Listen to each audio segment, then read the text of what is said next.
Welcome to another episode of How Do I, where I demonstrate my unusual and sometimes wacky studio techniques. Today I'm going to be demonstrating something I did with a palm-muted distorted guitar to even out the low end and do something else that's kind of cool. Check it out.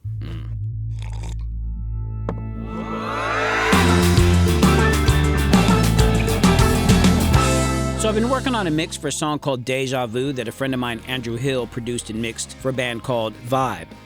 There's a lot of instruments and tracks on most of the song, but the verses break down to mostly drums and guitar as the main instrument.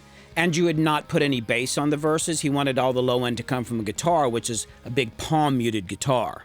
All right, so here we are at the first verse. I'm going to play the guitar with nothing on it right now. Check it out.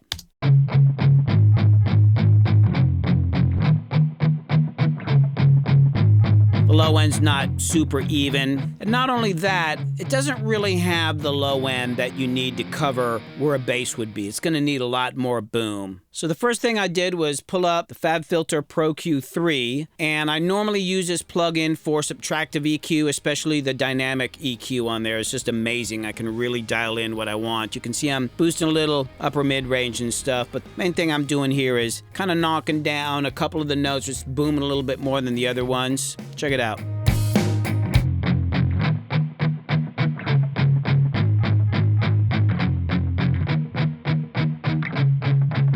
I did all that, but I still wasn't quite getting the low end that I wanted. I just wanted more of a sub sound underneath there. Just wanted it to really boom, almost like coming off a kick drum or something like that. So here's what I did. I made another track. I basically copied the guitar track down to another track, and then I started putting some plugins on it.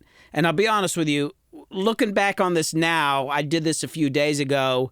It's one of these things where I've been doing this so long, sometimes I just kind of do it instinctually, but when I look back on it, it's kind of hard to explain my whole thought process at the time, but I'm going to try to recreate this here, but let me just show you what I did here. I'm just going to solo it up. The first thing I started with is one of my favorite plugins, is this Big Bottom Pro. So I put this on there. This thing does a neat combination of compression, boosting some low end. You can tell I've got it almost on 100. Actually, I've got the mix on 100% here, and I've got the effects soloed. This is a really cool thing, but it's not quite getting me everywhere that I want to be. The next thing I did was put another Pro Q3 on here. I'm filtering out, as you can see, most of the top end here, and I'm hitting certain frequencies that I want to knock down. Still another attempt to even this out even a little bit more. But it was still booming a little more than I wanted it to. So I went ahead and put a gate on it. But first, I created a sidechain track here. And basically what it is just a hi-hat hitting on the eighth notes. It's not something you're going to hear in the mix. It's just doing this here. And I've got that bus to its end. I got it pre-fader so that nothing here is going to affect it. So it's just going to send out a signal even though the main fader is down. That signal is going to bus 91. And that is being looked at by this noise gate right here. As you can see, I've got it set to bus 91. I've got the sidechain turned on, and it's just going to tighten up the sound a little bit. Let me show you.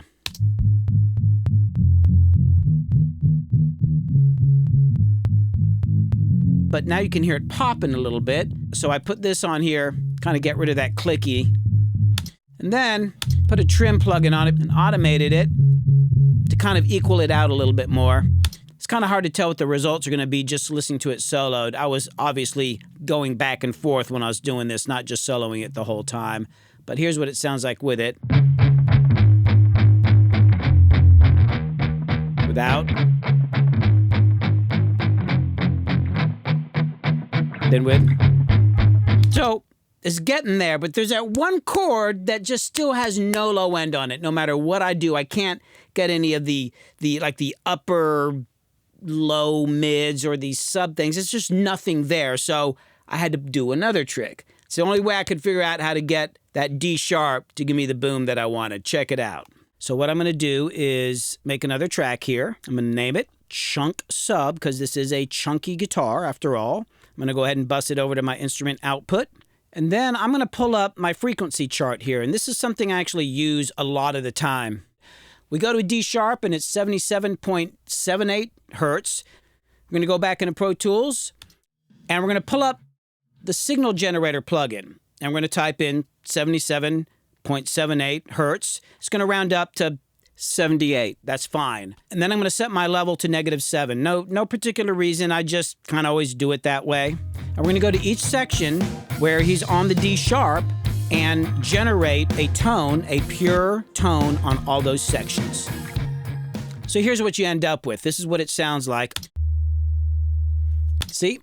Now, the next thing we got to do is add a noise gate to this. You can see that I'm going to set the side chain to the same side chain we were using for the noise gate that's on the guitar. Make sure that you activate the side chain function over here. You can take a look at my settings here. I'm not going to go into huge detail about that. It gets pretty deep. Just suit to your own flavor and check it out. This is what it sounds like by itself. And this is what it sounds like with the guitar. And here it is without it. It's cool, but I'm going to do one more thing. I just want to kind of chunk it up just a little bit. It's subtle. I'm going to put the lo-fi plugin on this thing just to give it a little bit more grit. It just kind of makes it bounce a little bit more.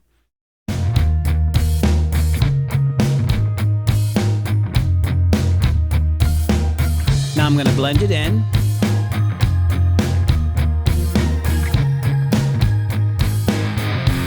Now, one thing I did do on the noise gate is I automated the release time, because as he's getting to the end of the verse there, he starts opening up a little bit more, and it just sounded a little too boppy there or something. So if you notice here, I've set the automation to slowly open up the gate.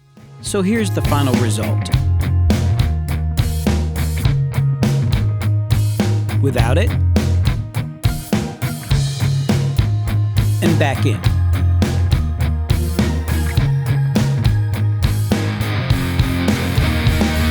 And that's how I smoothed out the low end and gave this guitar some extra boom.